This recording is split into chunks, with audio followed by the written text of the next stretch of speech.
Halo semuanya, melalui video ini saya akan menjelaskan tentang biofarmasetika sediaan terkendali. Yuk kita simak videonya. Baik, melalui video ini saya akan menjelaskan tentang biofarmasetika sediaan terkendali atau dikenal dengan Controlled Release Drug Delivery System. Nah, pada materi yang akan dibahas itu mengenai bagaimana suatu sediaan obat itu dapat dirancang agar pelepasan zat aktifnya dapat diatur sesuai dengan kebutuhan terapi. Nah, ada beberapa topik yang akan dibahas. Yang pertama itu ada konsep dan rasionalisasi sediaan terkendali, kemudian ada mekanisme pelepasan obatnya, kemudian juga ada parameter bioavailabilitas atau bioequivalent, dan juga IVC, serta evaluasi dan strategi dari formulasi.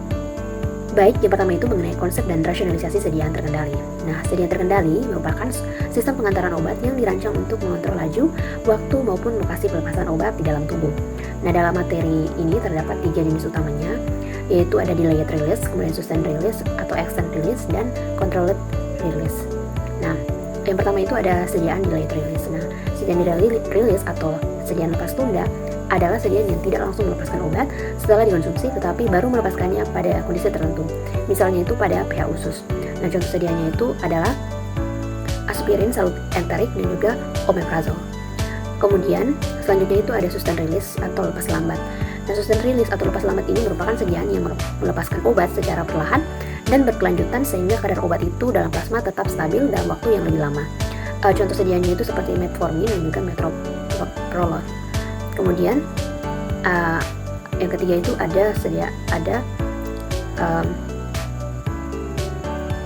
ada controlled release yang merupakan konsep yang lebih luas karena mampu mengontrol laju, waktu sekaligus lokasi pelepasan obat sesuai dengan target terapi. Nah, contoh dari sediaan ini ada sistem OROS pada Concerta dan patch transdermal. Selanjutnya ada tujuan dibuatnya sediaan terkendali. Nah, tujuan utama dibuatnya sediaan terkendali itu adalah untuk mengurangi frekuensi pemberian obat sehingga meningkatkan kepatuhan pasien. Nah, selain itu, kadar obat dalam plasma itu juga menjadi lebih stabil sehingga risiko efek samping akibat lonjakan konsentrasi obat itu dapat dikurangi. Nah, sistem ini juga dapat meningkatkan keamanan, terutama pada obat dengan indeks terapi yang sempit seperti theophylline dan juga phenytoin. Selain itu juga sediaan terkendali ini dapat digunakan untuk pengantaran obat secara spesifik, misalnya ke kolon ataupun ke usus kecil. Nah, di sini dapat mengurangi iritasi lambung serta meningkatkan efisiensi terapi karena bioavailabilitasnya itu menjadi lebih baik. Selanjutnya kita masuk ke mekanisme pelepasan obat.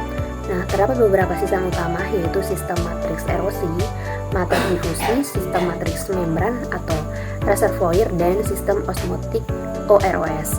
Nah, pada sistem matriks erosi, polimer itu akan mengalami degradasi atau erosi sehingga obat itu dilepaskan secara bertahap dari permukaan menuju inti. Sistem ini biasanya menggunakan polimer hidrofilik seperti HPNC atau polimer lilin seperti Carnauba-Wax. Nah, keuntungan dari sistem ini adalah proses pembuatannya itu relatif sederhana dan ekonomis. Sedangkan untuk sistem matriks difusi, pada sistem matriks difusi ini pelepasan obat terjadi karena molekul obat berdifusi melalui pori-pori matriks polimer. Nah, sistem ini mengikuti model Higuchi, di mana pelepasan obatnya itu berbanding lurus dengan akar waktu. Nah, polimer yang sering digunakan itu adalah seperti etilselulosa dan eudragi. Nah, selanjutnya itu ada sistem pengantaran, sistem membran atau reservoir. Nah, pada sistem ini inti obat itu dikelilingi oleh membran polimer yang mengatur distribusi obat keluar dari sistem. Nah, pelepasan obat pada sistem ini dapat mendekati ordenol sehingga proses profil pelepasannya itu lebih stabil dan dapat diprediksi. Contohnya itu adalah patch transdermal, nitrogliserin, dan fentanyl. Nah, kemudian itu ada sistem osmotik atau OROS yang bekerja berdasarkan tekanan osmotik. Nah, air itu akan masuk melalui membran semi-permeabel dan akan melarutkan obat itu ke dalam inti. Lalu tekanan yang terbentuk itu akan mendorong obat keluar melalui lubang kecil. Nah, sistem ini memiliki keunggulan karena pelepasannya itu sangat konsisten dan tidak dipengaruhi oleh pH maupun motilitas saluran cerna. Contoh dari sistem ini ada Concerta dan juga Procardia XL. Selanjutnya kita masuk ke parameter dari bioavailabilitas atau bioequivalensi dan juga IVC. Nah, dalam biofarmasetika parameter utamanya itu dapat dinilai dari Cmax, Tmax, dan AUC. Nah, Cmax itu adalah konsentrasi plasma maksimum yang dicapai obat setelah pemberian dosis tunggal. Nah, pada sediaan terkendali, Cmax itu biasanya lebih rendah sehingga lebih aman dan dapat mengurangi efek samping akibat konsentrasi puncak yang terlalu tinggi. Kemudian ada Tmax. Tmax itu merupakan waktu yang dibutuhkan untuk mencapai Cmax, di mana pada sediaan terkendali, Tmax itu cenderung lebih panjang dibandingkan sediaan konvensional karena pelepasan obatnya itu berlangsung lebih lambat. Sedangkan untuk AUC atau area under the curve itu menggambarkan total paparan obat dalam tubuh. Nah, idealnya itu sediaan terkendali memiliki nilai AUC yang setara dengan sediaan konvensional agar jumlah obat yang terserap itu tetap sama. Kemudian ada konsep IV-IVC atau in vitro in vivo correlation, yaitu hubungan antara hasil uji disolusi di laboratorium dengan respon obat di dalam tubuh. Nah, IV-IVC ini yang tervalidasi dapat penting karena dapat digunakan untuk memprediksi performa obat tanpa harus selalu melakukan studi klinis baru. Nah, adapun terdapat beberapa level IVC yang ada di slide.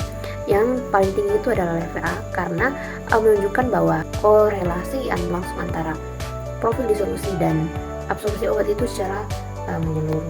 Yang terakhir itu ada evaluasi dan strategi formulasi. Nah, keberhasilan sediaan terkendali dipengaruhi oleh faktor fisiologis seperti waktu transit, gastrointestinal, dan juga pengaruh makanan. Misalnya itu makanan yang berlemak dapat memperlambat pengosongan lambung dan mempengaruhi pelepasan obat. Bahkan pada beberapa formulasi dapat terjadi dose damping, yaitu pelepasan obat secara mendadak dalam jumlah yang besar. Nah, secara faktor fisiologis ini, sifat obat juga menentukan apakah suatu obat itu cocok dibuat menjadi sediaan terkendali. Nah, kandidat idealnya itu biasanya memiliki kelarutan yang baik, permeabilitas yang memadai, stabil dalam saluran cerna, dosis yang efektif yang rendah, dan waktu paruh sedang sekitar 2-8 jam.